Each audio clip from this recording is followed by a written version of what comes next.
Hello, everyone. Happy New Year. Welcome back to the Cosmic Circus Reviews. My name is John. With me, as always, my name is Vin this year, I promise. With me, as always, is John. My name is Vin, and with me is John. Right? John Nelson, how you doing? We need to switch the names at the bottom. Anyway, please remember to like, subscribe, and follow. Welcome back to the new year. We're so excited to have you here.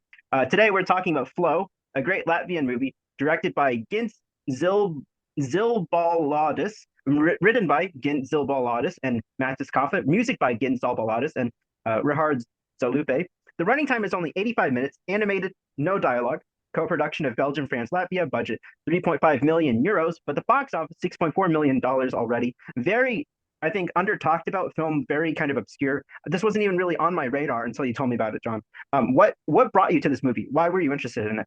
I wasn't, honestly. I didn't even know about it until the awards Mhm. stuff kicked in, and Flow was highly talked about among every critic circle out there. Like, they're all talking about it. And I watched it because other people were recommending it, and here we are. Yeah. And what did you think? Okay, so Flow, I think it is, but having no expectations Yeah. about it, like, surprisingly beautiful. Okay. Because I didn't really have much feelings before going into it because I didn't know about it. Mhm. And I was sitting there, and I kept feeling like I was watching a Terrence Malick movie, kind of like or you know who Terrence Yeah, of Malick course, is? of course. Yeah. It felt like somebody took the ideas behind the Terrence Malick story Mhm. and brought it into, like, The Secret Life of Pets. You know what I I'm see that. saying? Yeah. And Hmm. there's something really kind of like spiritual about it, something kind of beautiful about it. Mhm. You're just sitting in nature for 85 minutes and watching nature interact in organic ways while you just see how this cat tries to survive ever-changing things going on. And you don't really know what's going on in the world. It almost kind of feels like the world is ending in Yeah, different parts of it. yeah. And also kind of being rebirthed in a way too. Like the animals are like reclaiming the earth. Yeah, it does feel like that. And it feels very spiritual in that way, where, like, humanity is gone and the earth is reacting to humanity being gone, and the pets are kind of interacting with each other in a very tribal kind of way. Mhm. And then you got all these creatures trying to get to know each other again.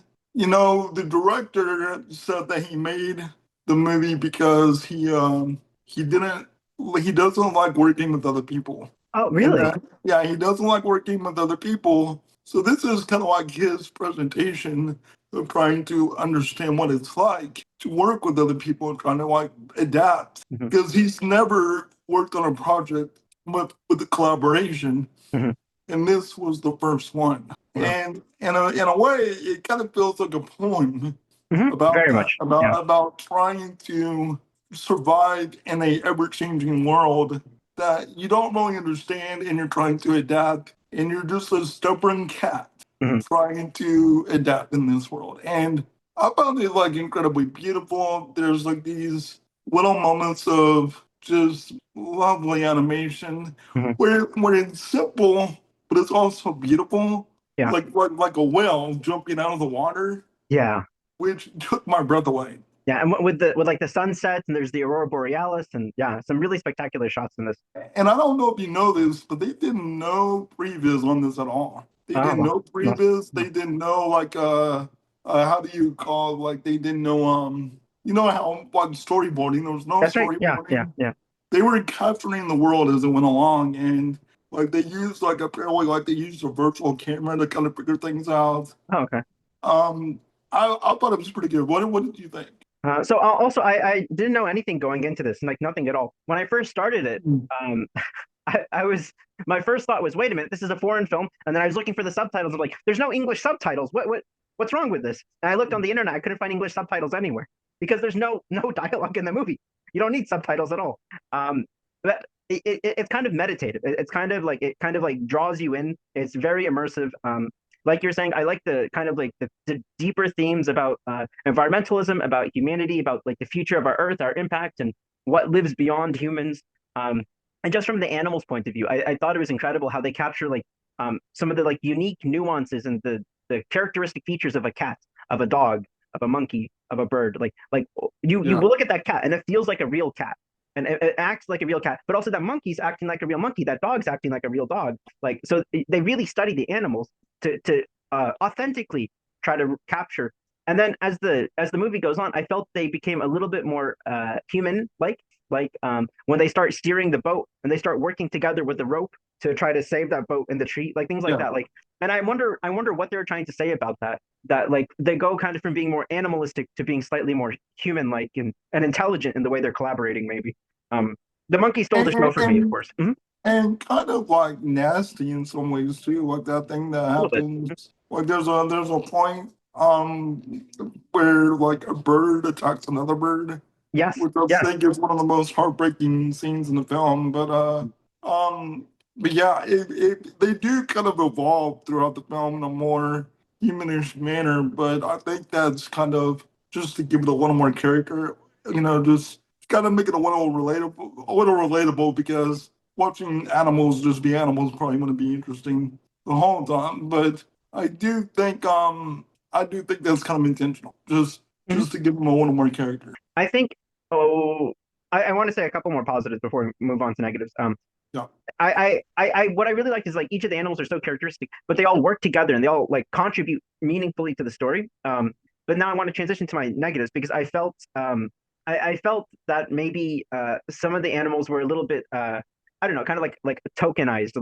Like there's a monkey, this represents all monkeys. This is a dog who represents all dogs, and I would have liked to see a little bit more dynamics within like the different types of dogs, the different types of monkeys. We see that a little bit with the birds, with like the two birds fighting. Because like like all cats are different, all birds are different, all dogs are different. So I would have liked to see a little bit more different personalities within the animal groups. I guess that's a small point. To me, it also kind of felt kind of I thought of two movies, which might be weird. I thought of The Wild Robot. This felt like a less I know it's not Disney, but it feels like a less Disney version of The Wild Robot. You remember where all the animals have to learn how to work together in that movie? Do you remember that? I do. Mhm. I don't think that's what it's trying to do. No, it's But not. But it's just one connection I made. The second connection I yeah, made was an old documentary called Koyanis Katsi. Have you seen that or heard of it? I don't think so. No. Neither. Okay. So this documentary is really interesting, and I really recommend you check it out. And anyone watching, it's about like Nate technology and the human world. It's about the rise and fall of the human world. It's just basically like they set up a camera and they watch cities over a long period of time with just like one camera stationary kind of. And then you just see like all these people running around and you see like civilization rise, civilization fall with one camera just in one location. Do you understand what I'm saying? Yeah. It's so interesting. And then they do that, and then they put multiple clips like that together to create a whole kind of narrative, saying something complex and deep about humanity with no dialogue, and you just have one camera that's just watching the natural world move. And Interesting. this felt kind of like that to me. I'm a little surprised actually that this has cuts in it because when the movie is starting, it seems like it's flowing so naturally, and also given the title, I kind of expected this to be one long continuous take. Did you ever have that impression too? That maybe Um, that could have fit the movie better.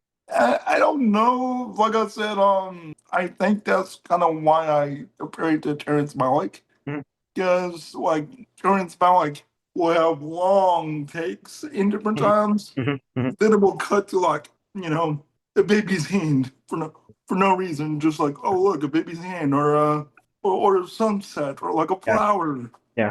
Um, but the one reason why I compared to Terrence Malick is because Malick has a way of making the world feel like a character.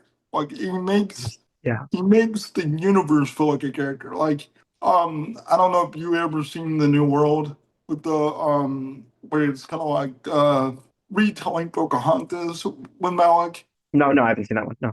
Like even with I think it's underrated. I'm sure. Yeah. But with that film and Tree of Life and other movies like it, you don't really have these. The story is there, Mhm, but it's also held back, mhm, and mhm. you're just kind of like following people, and he's letting you discover the environment as he goes along. And I feel like this is very similar, Yeah.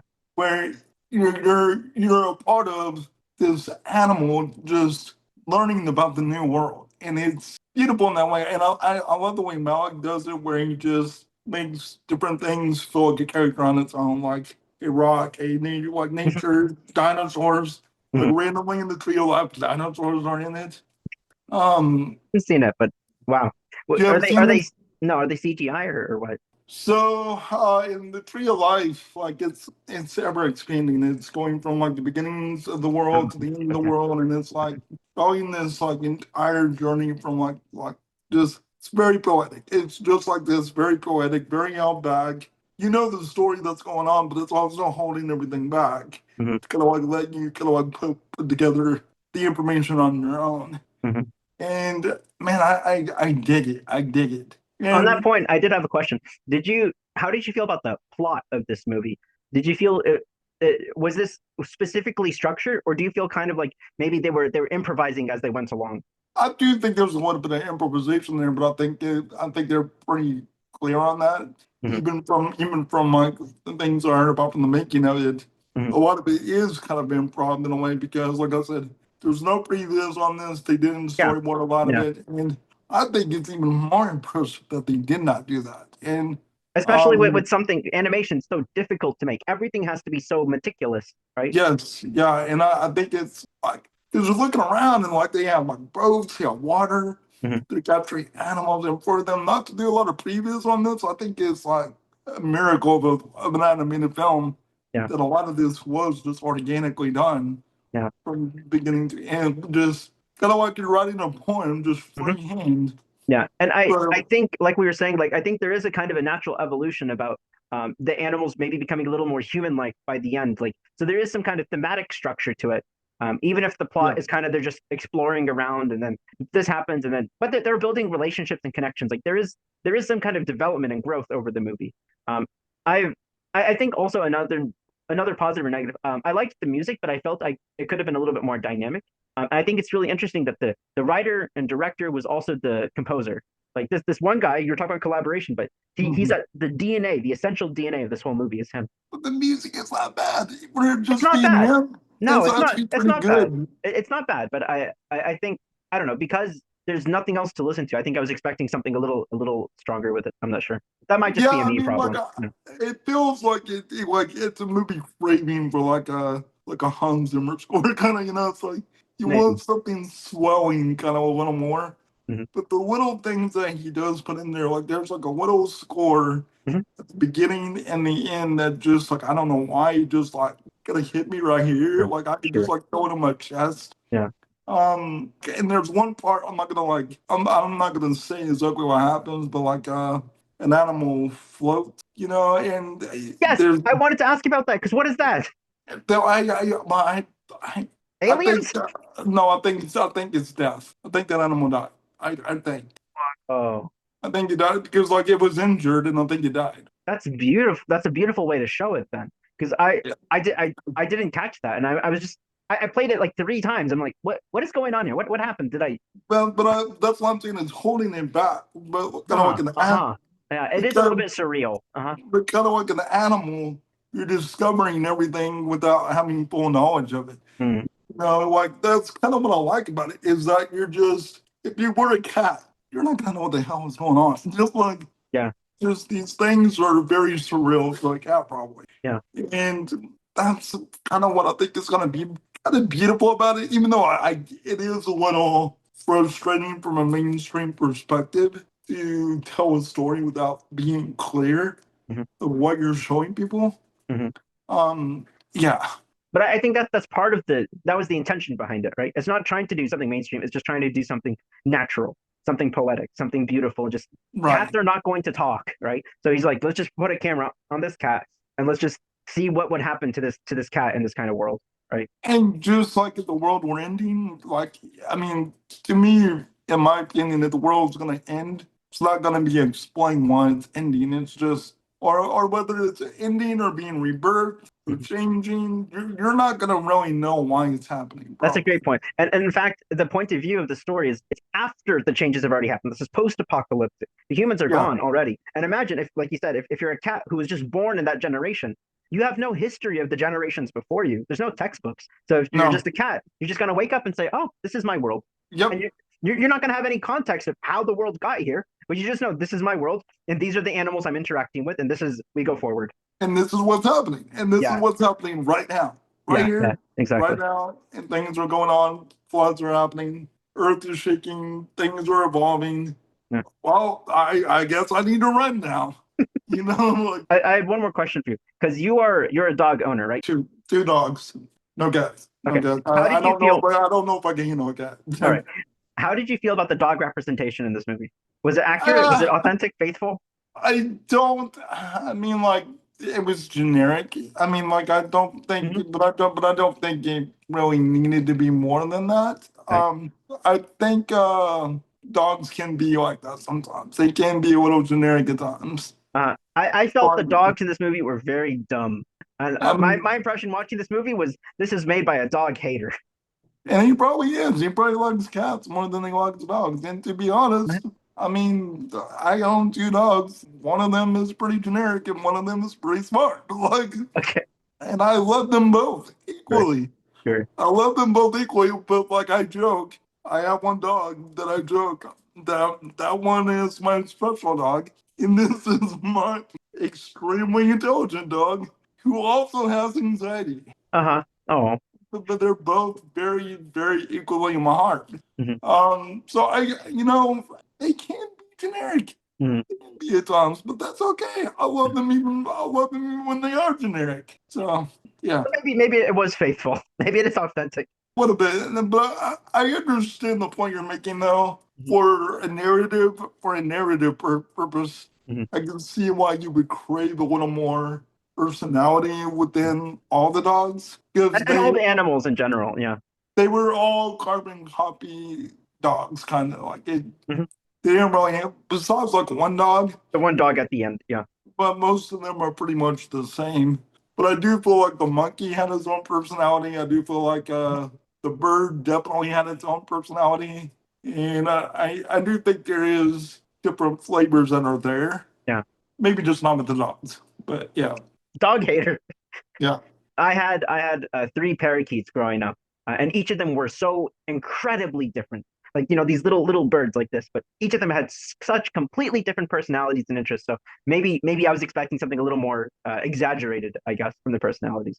And it could be. I mean, like I said, that I mean that's a fair thing to like want. I don't know if it would have made the movie better Sure. Yeah. for what they were trying to go for. Yeah. Because it's much more subdued and focused and simple.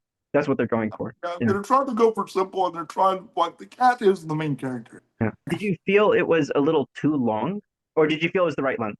Did you feel it was too long? I personally did. I think if I watched this in a theater, then I think I would have been like completely caught up in it. But watching it at home, I was feeling a little bit restless sometimes. Like, where is this going? What's happening? What's going to happen next? And I think if I gotten this in like multiple installments at home, I think it would have been better for me. But if I was in a theater watching this, then I would be completely like I think it's enraptured, made. I I think. think it's made for that. I think you Yeah. have. It's a movie that kind of like hence my like comparison again. Like I said, I think it's a movie that does great when it washes over you. Just let it bask over you and just not worry about all the other things. Yeah. And again, that's not for everyone. That's not for everyone. Some people just want to turn on the movie and be entertained and not want to feel a meditative experience like that. But You absolutely have to be in the right mindset for it. yeah, you do. But I can't think of another animated film that does that. No. Especially what's incredible is this movie is it's great for kids too. Because I was looking at some reviews and like some kids are just like they're just obsessed with this movie when they watch it. Like I was looking at reviews from parents. The kids are just like transfixed, especially by some of the specific animals, just because it's so authentic and so natural to how a real animal would behave, right? And so I think that's incredible to your point that like it's so meditative and so like I was saying maybe like slow or something, but it not in a way that isolates it from kids. kids are still No. into it too. So it's something beautiful for like everyone. That's what I like about it. It's challenging. It Yeah. actually challenges the viewer. Yeah. And Chris Stuckman, like he Mhm. makes a valid point in some of his critiques about kids movies. And I had an argument with a critic friend of mine a long time ago about whether an animated movie was good or not. And I get frustrated by the point, well, it's just made for kids. Mhm. So therefore it should not be challenging. Yeah. No, no, I get very frustrated about that point. no. Chris Stuckman makes the point that you don't have to treat kids like they're morons. Mhm. You don't have to do that. Like, you don't have to treat them like they're little ATMs. Mhm. And I do think this is a great example of a movie that doesn't treat kids like they're stupid. It is challenging, it's complex, but it also allows like kids, even adults, to actually challenge themselves to put together what is happening in the film. And True. I think there's something to be said about that. Yeah. And I think kind of to what I was saying earlier, like you were watching the movie and you were constantly wondering, what are they going to do next? What's going to happen next? Which, like you're saying, is kind of part of that challenge. Like it's not telling you, it's saying, come with us, come see what happens next, come with the Yeah. movie and trust us. And like it doesn't hold your hand, but it's kind of guiding you anyways. It's like pulling you. It's pulling you along, but it's allowing you to puzzle the pieces while it's taking you on the journey. And I and Yeah. I, I dig him for that. So Well put. Well put.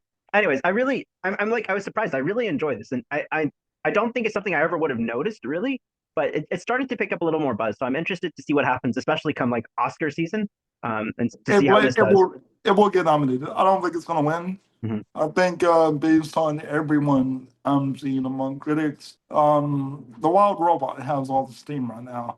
Yeah. Now there might be an upset with Disney Mhm. because Disney's got the best Mhm. campaign group in the world, but I think it's going to be the Wild Robot. But I do think that this will get nominated. It will.